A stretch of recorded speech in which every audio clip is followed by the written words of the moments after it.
A polêmica capa do Caderno Ela com Manu Gavassi. Bora pensar juntos.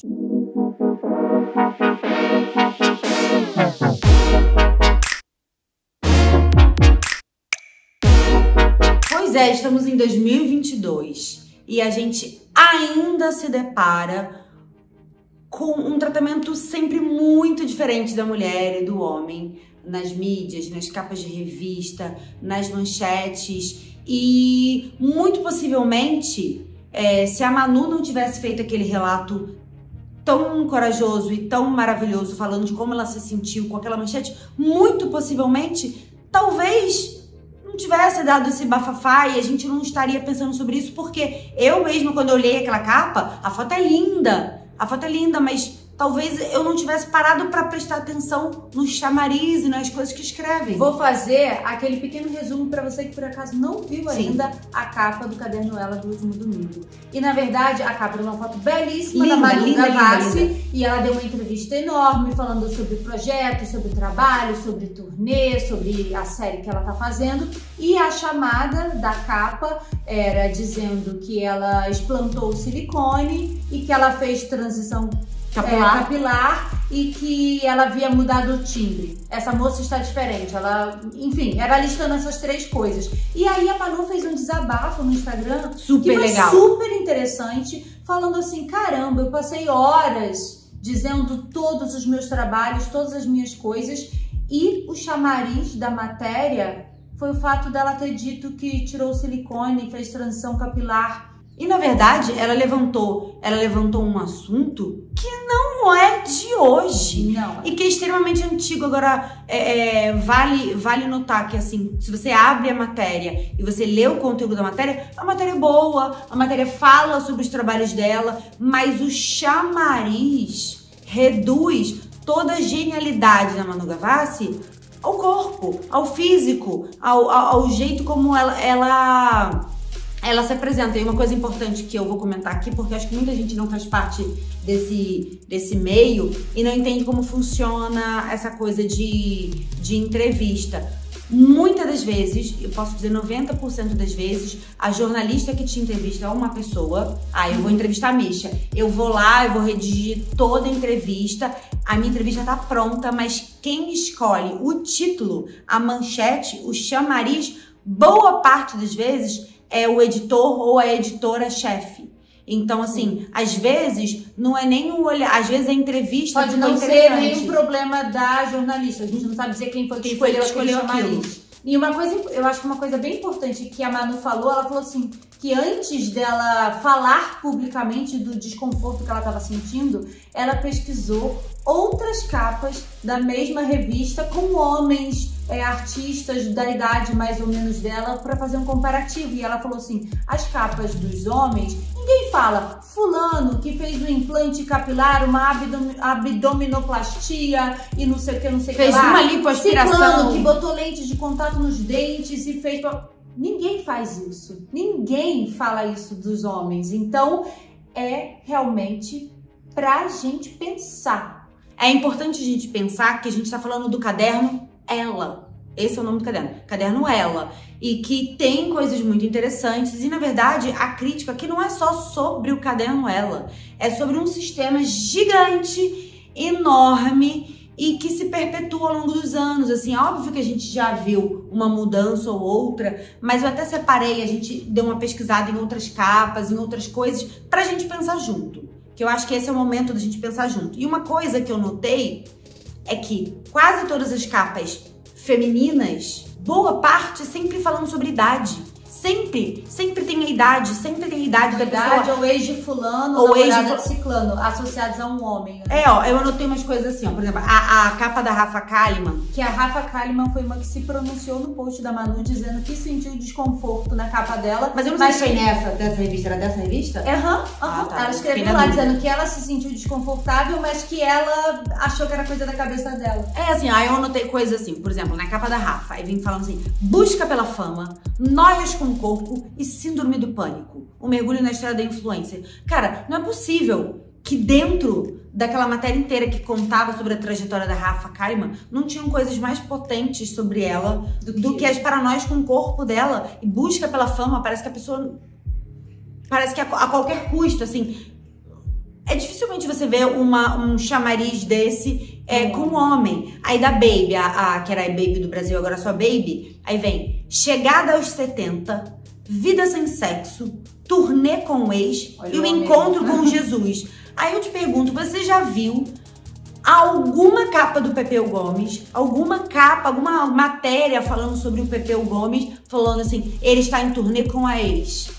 A gente fala, ele está em turnê com os Novos Baianos. A gente não vê capa do Pepeu Gomes falando, ele está em turnê com a ex. Ele está em turnê e ponto. A mulher tá sempre relacionada ao homem. E essa coisa da idade, ó, eu vi que na capa da Luísa Brunet tinha Luísa 6.0, Fernanda Montenegro, imortal hoje 92, Bruna Linsmeyer, a chegada aos 30, é sempre um marco de idade para as mulheres, como se a idade para os homens fosse uma coisa irrelevante e para as mulheres fosse sempre algo muito importante, dizer quantos anos você tem, além daquelas coisas que a gente já tá acostumada, né, que tipo, você nem parece tantos anos, entendeu? Como se tivesse que ter uma aparência específica para cada idade. Só para vocês terem uma noção, eu anotei aqui como foi o chamariz da capa do Pedro Almodóvar.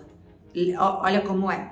A genialidade, o engajamento político e os próximos passos de Almodóvar. Essa poderia ter sido a manchete do Manu Gavassi. Manu Gavassi, a genialidade, ela realmente é genial. O engajamento político, sim, vídeo Último Show. E os próximos passos de Manu Gavassi. Poderia ter sido. Poderia. Poderia ter sido. Por que a gente não pensa em manchetes assim para as nossas mulheres? E aí, pesquisando um pouco sobre capas machistas e como as mulheres são retratadas na mídia, eu cheguei numa matéria daquele site Asmina, uma matéria um pouco antiga já, de 2018, da época da Dilma Rousseff, e ela falava muito sobre como a presidenta Dilma, a ex-presidenta Dilma, né, ela era representada nas capas dos jornais, porque ela era sempre representada como agressiva, histérica, sempre nesse intuito de atribuir às mulheres algum tipo de desequilíbrio emocional. Porque o homem, quando ele é histérico, o homem, quando ele é rude, digamos assim, ele é firme. O homem é tratado como firme, como seguro, e a mulher, quando é firme, ela é tratada como histérica e desequilibrada, desesperada, sem controle das coisas. Dizia uma coisa, falava exatamente assim, ó, que a fúria nos homens é força e fibra, e nas mulheres ela é histeria e loucura. Sempre estão querendo atribuir às mulheres essa imagem de serem emocionalmente inaptas para liderar. Então, líderes femininas, de modo geral, assim, costumam muito ser retratadas como rudes, como histéricas, como desequilibradas. E os homens não. E os homens não, assim, uma matéria, né, das Minas, dizia até de uma outra capa de revista da mesma época, que era, acho que com Dunga, na época era da seleção, era o chefe da seleção, e aí uma hora... Caraca, o Dunga? Não é possível. Não, Dunga é muito... A matéria de 2018, eu acho. Ah, tá. E aí dizia que ele perdeu o equilíbrio em algum momento, e a capa da revista leria assim, ai, a força de fulano, tipo, ele se desequilibrou e ele é forte. A Dilma se desequilibra e ela é histérica. Inapta. Não, fora a matéria, as matérias, os títulos maravilhosos de quem não se lembra, quem não fez um meme, não postou um meme no Instagram com a perfeita frase bela, recatada e do lar. Que coisa mais horrorosa, mais antiga, mais machista do que você colocar o título de uma matéria de bela, recatada do lar? Preste atenção, não que você não possa ter a escolha de ser do lar. E ser bela e ser recatada, você pode. Você pode fazer o que você quiser, inclusive ser bela, recatada do lar, mas você só não pode colocar isso como um padrão para as mulheres, né? Sim, achar que esse é o jeito que deve seguir. Cara, esse chamariz sensacionalista é coisa da revista, mas que a revista tá chupando da internet, porque a internet tem isso o tempo inteiro. Quantas vezes você não viu? Você tá lá, pesquisando suas coisas no Google, aí vem uma matéria, fulano assume e aí você acha que... Aí você clica por curiosidade, né? Porque a gente também...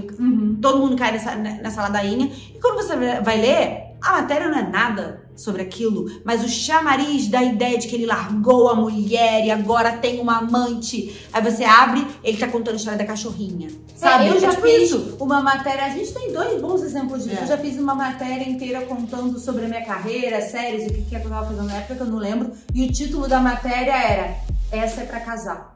Ninguém me perguntou se eu queria casar, mas o título da matéria era Essa é pra casar. Eu não falei absolutamente nada sobre casamento na entrevista. E a Gisele tem uma história ótima. É que eu já contei aqui no canal, mas que eu dei uma entrevista pra uma jornalista que era ótima, inclusive, que é ótima, eu adoro ela, e a matéria era maravilhosa, era super maneira, super bacana, falando de trabalho, falando de vida, falando não sei o quê. Mas a capa, o chamariz da minha matéria era Gisele tem alta da terapia. Me colocava no lugar... A minha mãe ligou, ficou preocupada. Verdade, mamãe me ligou e falou assim, minha filha, que terapia é essa? Aí eu falei, o que, mãe? Não, tá lá na capa da revista que você teve alta da terapia. Parecia que eu tava num rehab, assim, que eu tinha me internado numa clínica de reabilitação. E a matéria não falava nada sobre terapia, nada sobre psicanálise, sobre nada. É porque em algum momento a pessoa me perguntou, você faz análise? Eu falei, fiz, mas já me dei alta, não tô fazendo agora não. Foi só isso. Aí era praticamente, parecia que eu tava saindo da rehab, assim, total. Bom, gente, é isso. Não, espera! Como a gente vai terminar esse vídeo sem falar da maravilhosa, como tem ironia, capa da Gretchen. Como você ia terminar esse vídeo se a gente lembrar? E vamos botar aqui a capa da Gretchen. Se a gente ficar aqui lembrando dos exemplos, eles são intermináveis. Era como é que era? Cai o bumbum, sobe o dinheiro. Era uma coisa assim. Acho que era bumbum caiu e dinheiro subiu, cachê subiu. Uma coisa assim.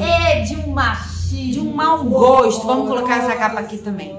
Conta pra gente o que vocês acham. Não faz sentido que a Manu Gavassi, que tem um trabalho tão lindo... Cara, essa menina é maravilhosa. Ela é uma gêniazinha. Ela tá aí pra revolucionar, pra fazer um monte de coisa. Não faz sentido que ela mereça um chamariz e uma manchete à altura de gente talentosa, maravilhosa como ela. E é isso, o recado é, bora treinar o nosso olhar. A gente tem essa função que muitas vezes a gente não reparava nesse tipo de coisa, então tá na hora da gente se ligar, ficar esperto, treinar esse olhar e apontar toda vez que puder para que a gente possa melhorar esse discurso, né?